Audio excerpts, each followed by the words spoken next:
All right, welcome to the Week 10 preview, ladies and gents. Thank you for joining me on this wonderful Thursday, is when I'm recording this. You're probably watching this Friday or Saturday, maybe Thursday night for those of you who are dedicated. Those people are probably already subscribed. Thank you so much. We just passed 500.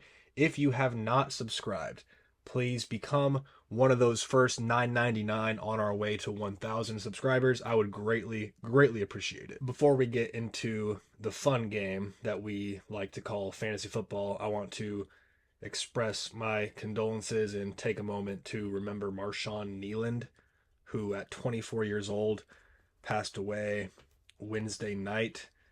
Um, just no other way to put that other than incredibly, just gut wrenching, depressing, sad. For him, obviously, his family, his teammates, people he was close to. If someone who's in the peak of their athletic powers making millions of dollars, which I don't know what his salary was, it's not important. Bottom line is, if you know someone who might be going through something, it's never a bad time to check in. Um, just super sad. I want to express my condolences there. And now transition to something that seems trivial when something like that happens. But that's what we're here to do today. But wanted to give a moment to Marshawn Kneeland, rest in peace. Remember, for start sit decisions, we categorize them into four groups. We have no brainers, we have thumbs up, we feel good about it. We have caution sign, just I'm okay starting, but we're lowering expectations. And then we have the risk meter, which means we don't want them in our lineups at all. We're going to start with the Atlanta Falcons Indianapolis Colts game. Overseas, when is this, in London? The obvious no-brainer must starts to me, Jonathan Taylor, obviously, Bijan Robinson, Drake London. Super curious to see how that goes against Sauce Gardner in his debut against the Colts. I am lowering expectations a tad, but it's not enough to make me not want to start Drake London. He's just not seeing my bench. And then Michael Pittman, I think, has entered that category, which feels kind of crazy to say, but that's where we're at. If we're looking at his season-long stats now, Michael Pittman has 52 grabs for 561 yards and 6 touchdowns. He's on pace for 100 catches, 1,000 yards, and 12 tutties. That's an excellent season for Michael Pittman Jr. So he's kind of in my weekly, you got to fire him up and not overthink it. Thumbs up, kind of been a slower recent few weeks from Jaylen Warren. And the Falcons are very good against tight ends, but I think Warren has the combination of talent and just utilization in this offense. I think they'll probably try to get him more involved. Recently hasn't been as involved. Compare the first 5 weeks, he was seeing a 21% target share. In the last three, 18. So it's gone down a little bit. I think they'll probably try to get that bump back up. Alec Pierce, I think, is in that thumbs up category now. I think he's probably the more preferred option to Josh Downs at this point in time. Josh Downs, I'm still okay starting, but not as optimistic as I am about Alec Pierce. They are pretty close in target share over the course of the season, but if you look at the last 3 weeks, Pierce has edged him out a tiny bit more. He's the one who gets most of the deep shots. Now, the Falcons have been pretty good against deep passes, so maybe Downs finds some utility there if they take that away from Pierce. And then Darnell Mooney is a guy I'm just trying to stay away from. I really like these early morning overseas games, just to have the day of watching football start even earlier. I live in Oklahoma, so Central Time, that's 8:30 kickoff, which is perfect.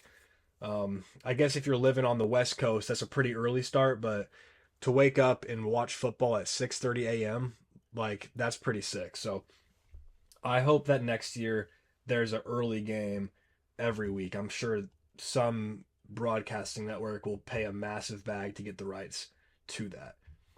Next game, in a game that would normally be pretty unappealing, I'm interested to see what the Jets look like after they kind of cleared house, because I think it's really important for Aaron Glenn's team to come out with some fight. When you're basically punting on the season, right? Getting rid of your two best players, arguably. Maybe it's not an argument. After that happens, it can be really easy for guys to just kind of like throw the towel in, tuck their tail between their legs, go through the motions. Like, what are we really fighting for? We're 1-7. We're the worst team in the AFC, maybe in the league. I think I'm curious to see, just from like an NFL standpoint, fantasy aside, what does this team look like when they step out onto the field? For the Browns, how much more can we take of Dylan Gabriel before we start to really feel the pressure from Shedeur Sanders? So, from NFL storyline standpoint, that's what I'm really looking at. From a fantasy standpoint, Quinshawn Judkins remains a must-start player. On Wednesdays, we typically see a lot of guys get held out just to give him a day off, but he did not appear on the injury report. He's all good to go. Garrett Wilson was limited Wednesday. I'd imagine he plays. I'm fine starting him. Brees Hall, same thing. And then both of Cleveland's tight ends, you can start. You could start both of them. They're both averaging 12 fantasy points a game. From a caution standpoint, I think Justin Fields still does have the floor with some rushing upside. And then as a leader, as a guy who's trying to prove his worth, to prove his own owner of his team wrong, a guy who's motivated to be his best. And then Mason Taylor, because of, defenses paying attention to Wilson, I think could have good games here and there, but he's been so volatile and has been missed more than he's been hit. I'm kind of a little cautious, a little wary there. And then I'm not really interested in starting the Browns receivers until I see them more involved. And maybe this is a game where Dylan Gabriel kind of breaks out against a team that could come out flat in the Jets. But this just, quite frankly, is not a receiving room that I'm interested in attaching myself to for fantasy purposes. Next, we have one of the feel-good stories in the NFL, the Carolina Panthers hosting the New Orleans Saints. So, I mean, shoot, Carolina wins this game. They're 6-4, and they feel like we're a playoff team. So Dave Canales needs to be in the Coach of the Year conversation. I think some guys are having better seasons as a coach. Shane Steichen, Kyle Shanahan, a couple other guys I'm leaving out. Liam Cohen had a really good start. Ben Johnson deserves a nod. Mike Vrabel. But the Panthers, like Dave Canales and the Panthers, belong in that conversation as well. I can't believe we're at a point where we are firing up Rico Dowdle as a must-start guy, but that's where we're at right now. As an exercise I did on the recap show, I think I said I don't think there's 15 running backs I'd rather have than Rico Dowdle the rest of the season. I don't think he's quite top 10 for me, but he's not far off. Now, he didn't practice Wednesday. I think that's more precautionary. If he's starting, you fire him up. Because of that, Chuba Hubbard is kind of like I'm staying away territory. Now, this is going to be maybe a blowout, but Vegas only has it a 5.5-point spread. If it is a blowout, I think I could see Chuba having some utility. And if Rico Dowdle doesn't play, I would put Chuba not in the no-brainer category, but I would put him in the thumbs-up category. Ted McMillan, same thing. He's a borderline no-brainer for me every single week. Chris Olave, usually I would say the same, but need to see more with Tyler Shuck here. Just have not gotten the same production with Tyler Shuck there, albeit with a small sample size. And Jawan Johnson is a guy I'm okay firing up as a low-end tight end one, from this moment forward. Alvin Kamara, he was limited. I would probably put him in the caution category, only because he hasn't really given us any reason to be optimistic whatsoever. So I just don't, like, at what point can we just accept that he's not a guy we're excited about? I think if you haven't gotten there yet, you need to get there. The game I'm most looking forward to this week, noon, Sunday. Catch me in front of big screen, Patriots, Buccaneers. Vegas has this as a 2.5-point spread. It has it being one of the highest totals of the day. And we get to see May versus Mayfield duel back and forth. I am really excited for this one. I hope it's one that I get on Sunday in my region. Oddly enough, the only guy I view as a must start is Drake May. I think Igbuka should probably be up there. I don't really have great reasoning for not putting him up there, other than he's kind of been a little disappointing as of late. As I'm recording this, I'm bumping Igbuka up to the no-brainer category. I think he deserves that at this point. Baker Mayfield, I'm fine starting him as well. I guess he is good enough to be considered a no-brainer, but based off where you drafted him, a lot of you guys have Baker Mayfield and someone who's playing really, really well. Stephon Diggs, I'm still firing him up. Not as like a top 20 play, but somewhere around there. And then Travion Henderson, I don't think Ramondre Stevenson is going to play. Those toe injuries can be really, really difficult.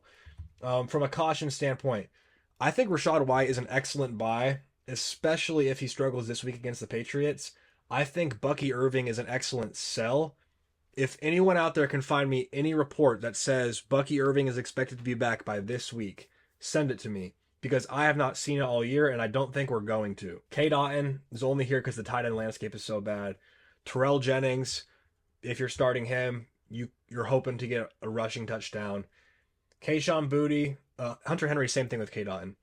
Kayshon Boutte and Tez Johnson, similar here. You know they have upside. You know they can catch a deep ball, but you also know they have a pretty good propensity to let you down. And then Demario Douglas, I'm not interested in starting. If Kayshon Boutte were to miss the game, I would be more interested in Demario Douglas. Kayshon did not practice on Wednesday, but again, that's not super telling from just are they going to play or not standpoint. This one's going to raise a lot of eyebrows, partially because I am a Nico Collins and BTJ truther through and through.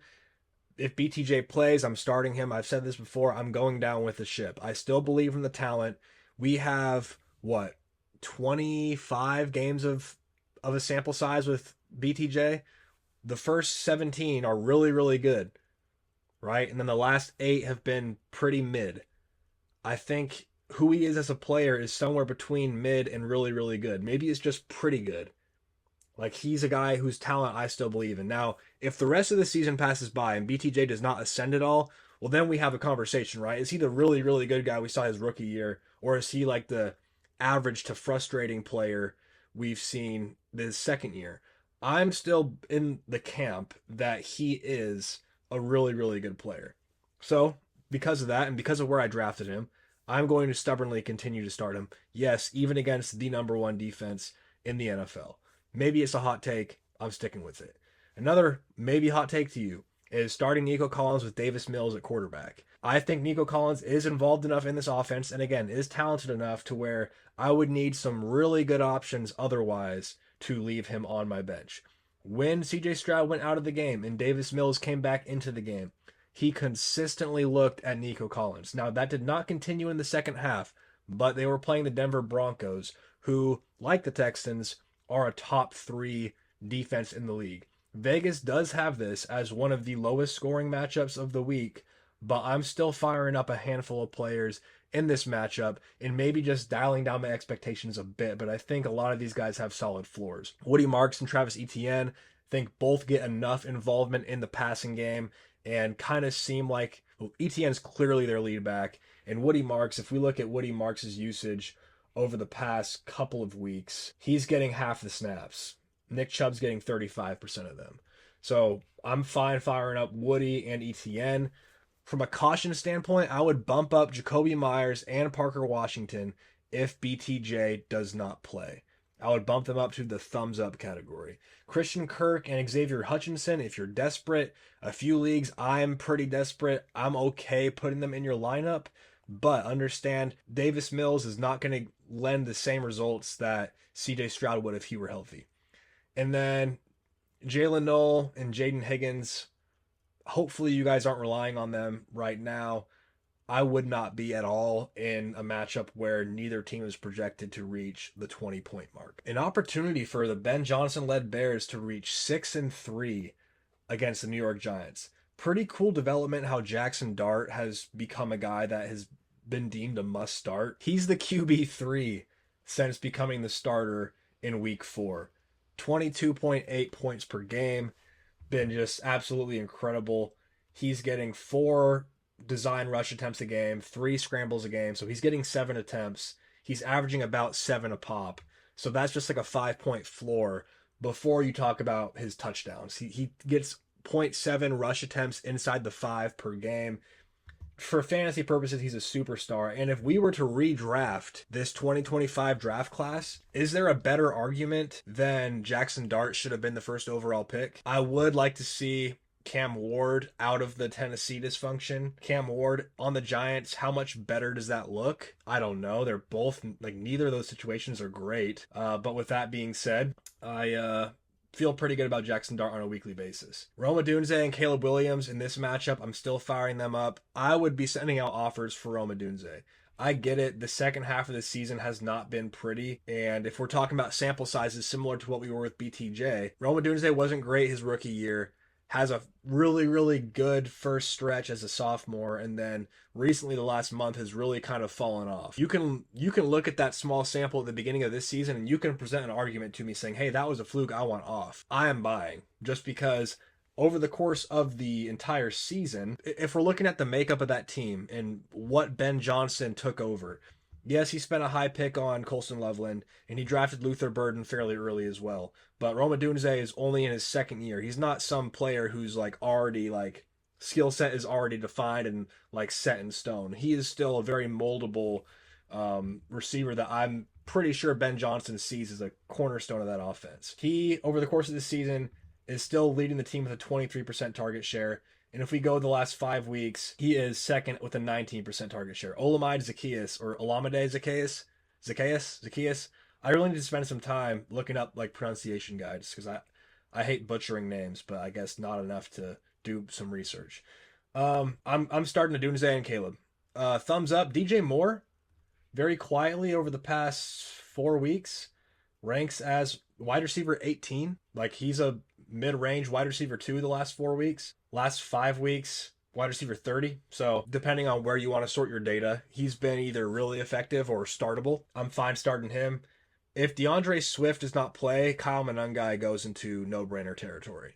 I think both of them as is can be started, and you can feel pretty good about each of them.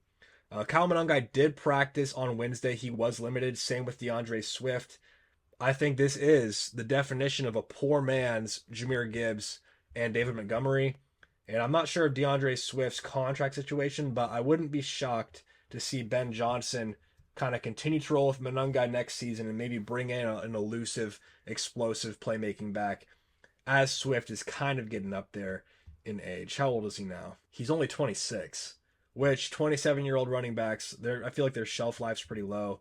Remember, Swift was in the same draft class as JT and J.K. Dobbins, CeeDee Lamb, Jerry Jeudy, a bunch of good players in that class. I know there's a bunch of studs I'm forgetting too that I'm just kind of blanking on. Colston Loveland, I'm firing him up with confidence. And then Wan'Dale Robinson, I've kind of come around on him a little bit. In this matchup particularly, I'm fine starting him. That's under the assumption that he's going to get really good volume like he has been lately. And then the running back situation, I'm not super sure how to feel about. On paper, it seems like a really good matchup. I just don't know what to think here. I don't know how they're going to be used. I don't know. I would like to trust one of them, but I'm kind of clueless as far as what to expect. And then Darius Slayton and Theo Johnson, same thing. Darius Slayton has gotten a lot of downfield targets the last couple weeks, had a few touchdowns either called back or hit his hands and pop off his gloves. Theo Johnson has had some pretty good weeks this year and then some pretty bumming weeks this year. So those are guys that if you need a desperation play, I don't hate, but I would try to stay away if I could. Another game I'm super interested in is Ravens at the Vikings. JJ McCarthy and the Vikings went into Detroit last week and took one from the Lions. Now the red hot, dare I say red hot? Can you call them red hot after one win against the Dolphins? Just kind of with the mojo they have with Lamar back and with the Bengals stumbling, with the Steelers looking very vulnerable, it just kind of seems like the Ravens are on a fast track to not just winning this division, but winning it convincingly. Huge game here. The Vikings, if they win, they go to 5-4, and the Ravens, if they lose, they go to 3-6. So two teams with a lot on the line here. The must starts, obviously, Jettas, Lamar, Derrick Henry. Don't have to think about it. You're firing those guys up. Zay Flowers, Aaron Jones, Jordan Addison. Normally, I would have Jordan Addison bump down one with J.J. McCarthy under center, but this Ravens defense, has not been good against the pass. They're the 24th ranked passing defense. I think this is a spot where J.J. McCarthy can maybe build on last week's win at Detroit, where he threw for less than 150 passing yards. Aaron Jones seems like the preferred option here. I know he's been banged up. If he were to not play, I would put Jordan Mason up in the thumbs up category. But if Aaron Jones plays, Mason's going to stay down where he's at. Along with the tight ends, Isaiah Likely and Mark Andrews.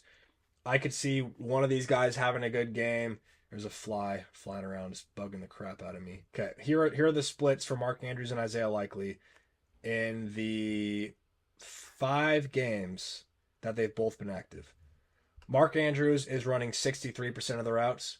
Isaiah Likely's running 61% of the routes. Mark Andrews is getting 4.5 targets per game, 3 times as many as Likely, 1.6 per game. Both used similarly in terms of average depth of target. Mark Andrews is being looked at twice as much on 3rd and 4th downs, but neither of them ranks as a top 25 tight end during that 5-week span. So I think you can catch some touchdown luck. I think this offense is good enough, and there's not a ton of places to go with the ball other than Zay Flowers. So, but you're kind of rolling the dice on a touchdown there. And then, guys, I don't want the third passing option on a J.J. McCarthy-led offense until I'm proven otherwise.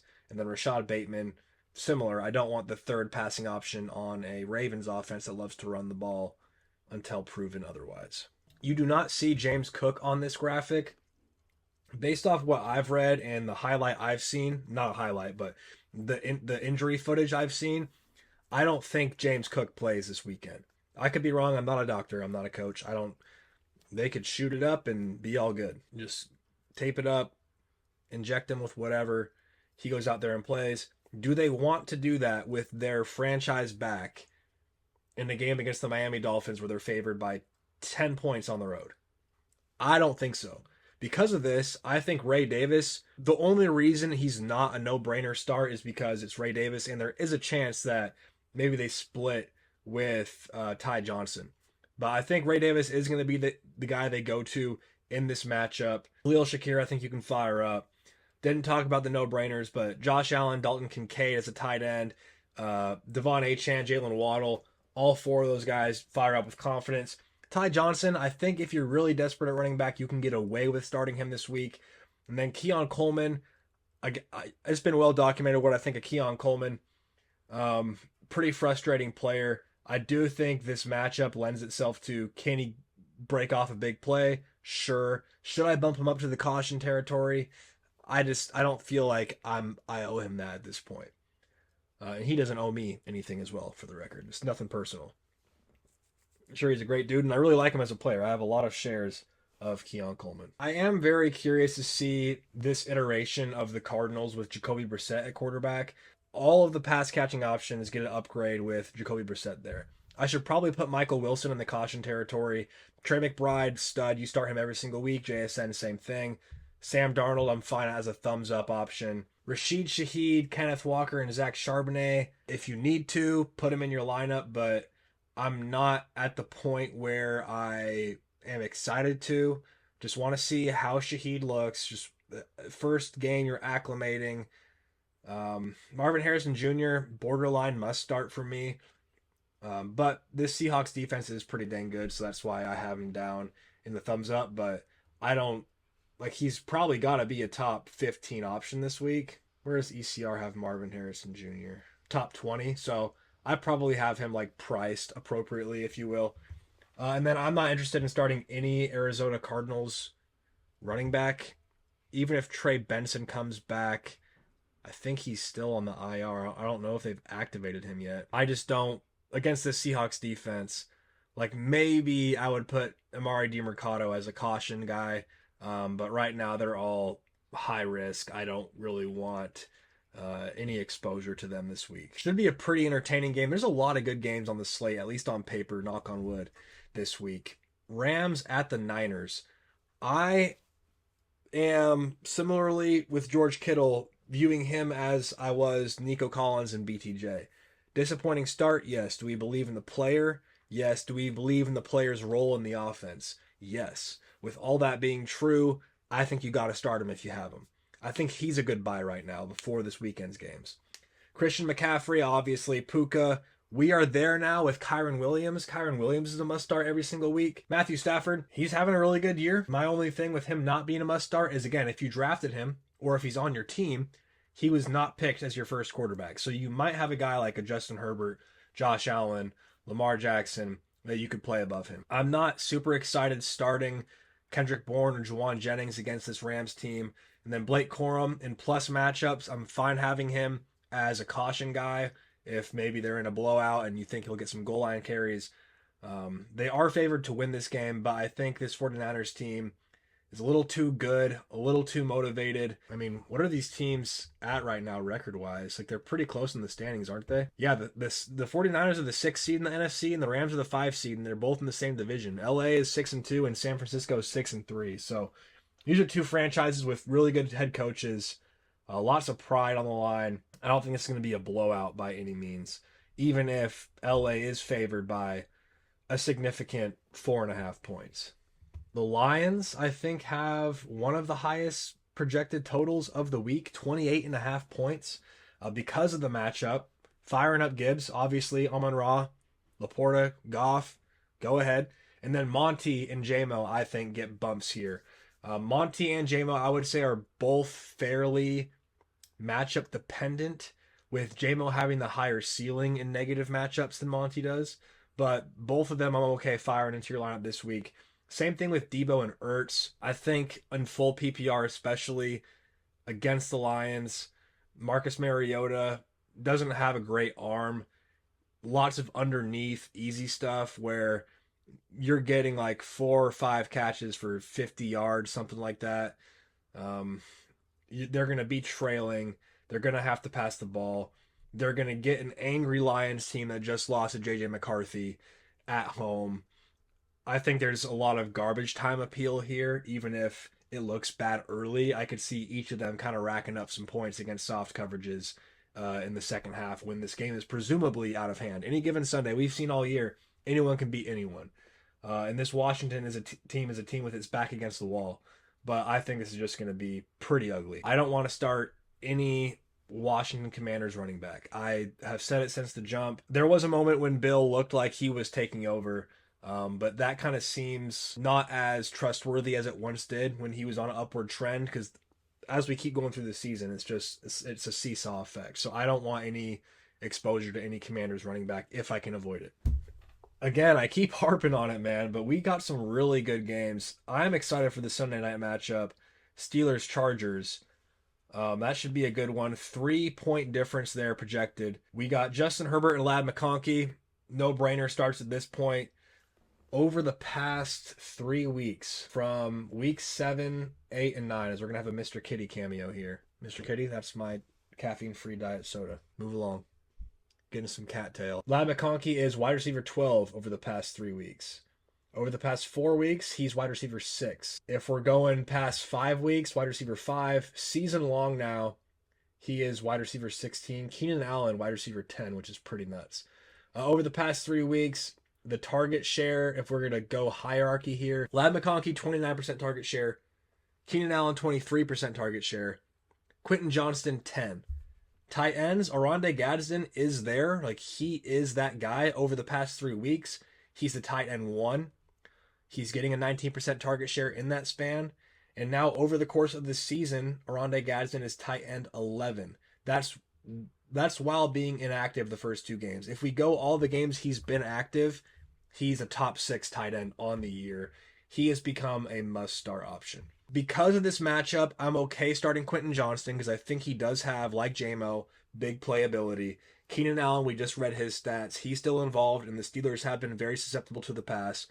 Both Michael Pittman Jr. and Alec Pierce last week racked up 115 receiving yards. I think both these guys can be viable starters for you this week. Jalen Warren and DK Metcalf, I think you can start. Kimani Vidal is a guy I'm a little wary of. I think they might be forced to lean a lot against the pass, and Justin Herbert, they might be forced to lean into their passing game a lot. The Steelers did just shut down the Colts rushing game and force Daniel Jones to be the hero. I think that's a little more bold to do, right? Justin Herbert's just a little more capable than Daniel Jones. But with that said, Struggled to get going on the ground against the Titans last week. Both starting tackles are out. I think for the rest of the season, the Chargers are going to kind of put the ball in Justin Herbert's hand and see what he can do. Now, when Hampton comes back, I am firing him up as a thumbs up play weekly, but we're still a few weeks away from that. Let's be where our feet are right now. Kimani Vidal is a guy who's had some nice moments, but after struggling so much last week against the Titans, kind of hard to feel confident in moving forward. And then lastly, one of the best Monday night games on the slate all year, Eagles at the Packers, two very successful franchises. The number 1 seed in the Eagles in the NFC, the number 4 seed in the Packers. A bunch of guys you're starting here without hesitation. Josh Jacobs, Jalen Hurts, Saquon Barkley, Devontae Smith, A.J. Brown, Dallas Goedert. I think Romeo Doubs is probably a rock-solid start at this point with Tucker Kraft out. He's been getting a bunch of looks in this offense. Season-long target share leaders for the Packers. Romeo Doubs at 23%. The next highest guy who's active is Matthew Golden at 13%.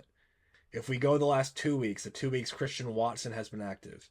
It goes Romeo Doubs, 24% target share. Josh Jacobs, 12%. Christian Watson, 12%. At this point, Christian Watson is out-snapping Matthew Golden. I have half a mind to put Christian Watson in the thumbs up category, and here's why. You're not going to get the exact same production out of Tucker Kraft, right? Like, you're going to have to create new schemes, new options, new avenues to channel your offense through without him there.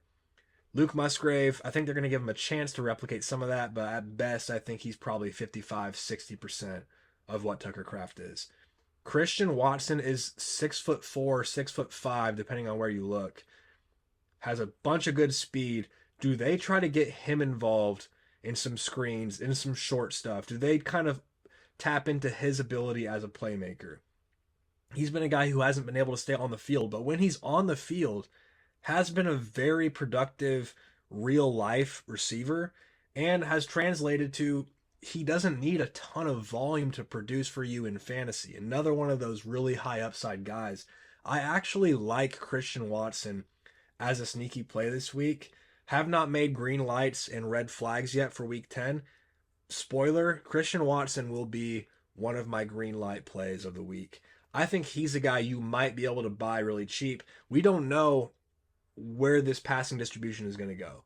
And Matthew Golden, sad, but maybe he also benefits here. But with Christian Watson kind of leapfrogging him anyway, I think he's kind of right back where he was before Christian Watson came into the picture. Like, Tucker Kraft leaves, Christian Watson's in. That's kind of where we're at. All right, there you have it. Thank you guys again. The growth on YouTube and TikTok has been awesome, and I'm very thankful to have people who like watching me yap about fantasy football. I've always loved this stuff. Really enjoyed talking about it. Have really enjoyed chopping it up on lives or in the comments with you guys. So we're going to keep on going until the season ends and get into dynasty stuff after that. If you're still here, thank you. Please drop a like and a subscribe. It really helps a lot. Go follow the TikTok at lukefit.g, Twitter or X at Luke A. Garza. Going to start trying to post some more stuff on there. And I'll see you all very soon. Good luck this week. Go get a dub. And that's it for now. Deuces.